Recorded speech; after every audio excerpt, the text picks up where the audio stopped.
Air mata penyesalan seolah tak akan habis mengalir setelah tragedi di Stadion Kanjuruhan. Namun sepak bola Indonesia harus tetap bertahan untuk menatap masa depan. Karena itu, kini publik menanti terwujudnya transformasi sepak bola Indonesia. Saudara, informasi terakhir dari Malang, Jawa Timur. Hingga kini, korban yang dirawat di Rumah Sakit Saiful Anwar Malang bertambah kembali 1 orang. Korban dirawat karena mengalami sesak nafas setelah pulang dari pertandingan di Stadion Kanjuruhan. Dengan demikian, total jumlah pasien yang saat ini dirawat di RSSA ada sebanyak 11 orang. 6 diantaranya dirawat di ICU dan 5 orang lainnya dirawat di ruang high care unit. Dan belum lama ini, tim gabungan independen pencari fakta tragedi Kanjuruhan sempat menemui sejumlah korban. Dari sini, TGIPF menemukan sejumlah korban yang kebanyakan masih mengalami pendarahan di mata dan sesak nafas akibat gas air mata. Mata mereka itu retina mereka yang putih itu tidak ada, semua warnanya hitam. Dan kita tanya juga perih tidak, sebenarnya tidak perih tapi ada iritasi di sana yang terjadi. Kita tanya bagaimana pendapat dari tim dokter, dokter mengatakan bahwa 1 bulan proses penyembuhannya.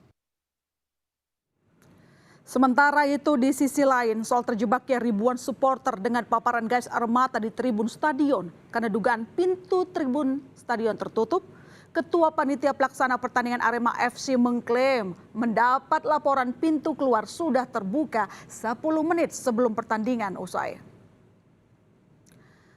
Ada sejumlah temuan TGIPF pada tragedi Stadion Kanjuruhan, saudara. Pertama, tak layak gelar pertandingan risiko tinggi. Lalu akses tangga tak ideal. Rekaman horor di CCTV pintu 13, lalu efek buruk gas air mata dan penerangan stadion tak layak.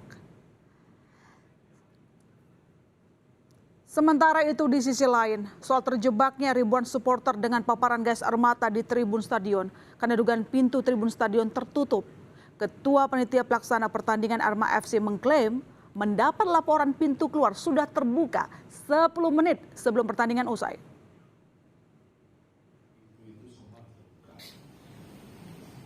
Kalau memang ada, kalau ada oknum yang menutup, yaitu kan ada CCTV di situ.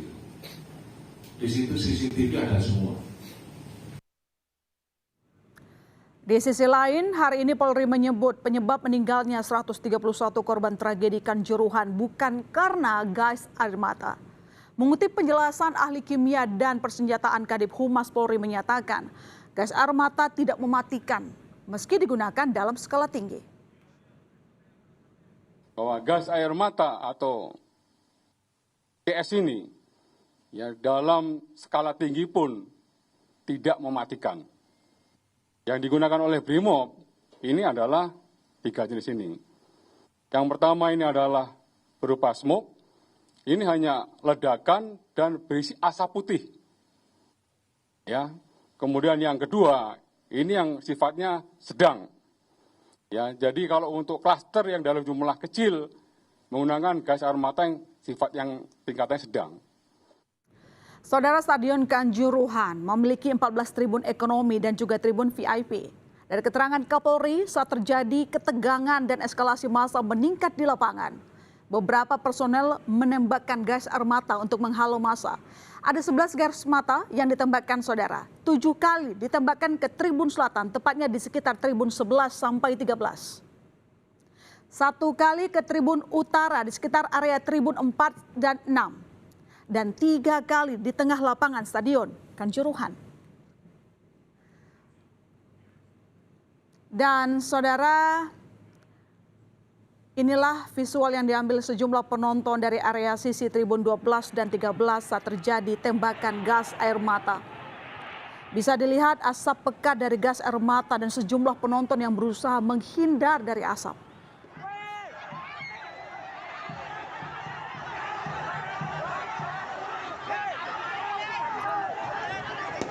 Tembakan gas air mata juga terlihat di sisi Tribun Utara dan juga lapangan.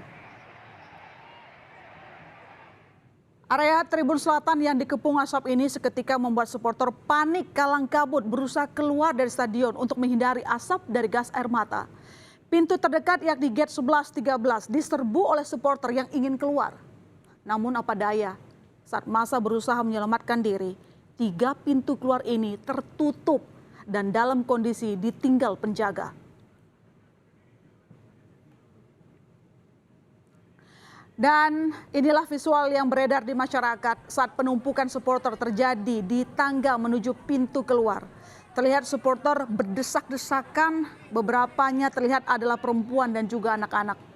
Kondisi pintu yang tak bisa dibuka membuat supporter kesulitan keluar. Dan diduga saat itulah korban mulai berjatuhan. Seperti diketahui, polisi menetapkan 6 tersangka yang dianggap bertanggung jawab di tragedi Kanjuruhan. Berdasarkan informasi terakhir akhir pekan lalu, ke-6 tersangka ini belum ditahan. Polisi menyebut pemeriksaan pertama para tersangka pada pekan ini akan dilakukan. 6 tersangka sudah ditahan atau belum? Belum, ya. Jadi minggu depan baru dipanggil pulang kembali, kemudian diperiksa kembali. Selesai itu baru nanti update-nya akan saya sampaikan kepada teman-teman apabila penyidik sudah melakukan proses, penyidik sudah selesai melakukan pemeriksaan. Pasca tragedi Kanjuruhan, untuk menyelesaikan semua permasalahan pada olahraga nomor 1 di Indonesia, Presiden Joko Widodo mengutus anggota Komite Olimpiade Internasional Erick Thohir untuk bertemu Presiden FIFA. Hasilnya, ke depan akan dilakukan langkah-langkah kolaborasi antara FIFA, Konfederasi Sepak Bola Asia (AFC) dan pemerintah Indonesia. Antara lain, saudara, membangun standar keamanan stadion di seluruh stadion yang ada di Indonesia. Lalu memformulasikan standar protokol dan prosedur pengamanan yang dilakukan oleh pihak kepolisian berdasarkan standar keamanan internasional. Dan selanjutnya melakukan sosialisasi dan diskusi dengan klub-klub bola di Indonesia.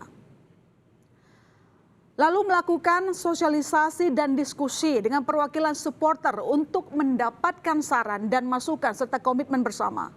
Tugas lainnya yakni mengatur jadwal pertandingan yang memperhitungkan potensi-potensi risiko yang ada, serta menghadirkan pendampingan dari para ahli di bidangnya. Dan untuk memastikan langkah-langkah transformasi sepak bola Indonesia ini berjalan dengan baik, pada 18 Oktober mendatang, Presiden FIFA Gianni Infantino akan berada di Indonesia. Sekaligus juga menugaskan sejumlah delegasi FIFA untuk berkantor di Indonesia hingga waktu yang belum ditentukan.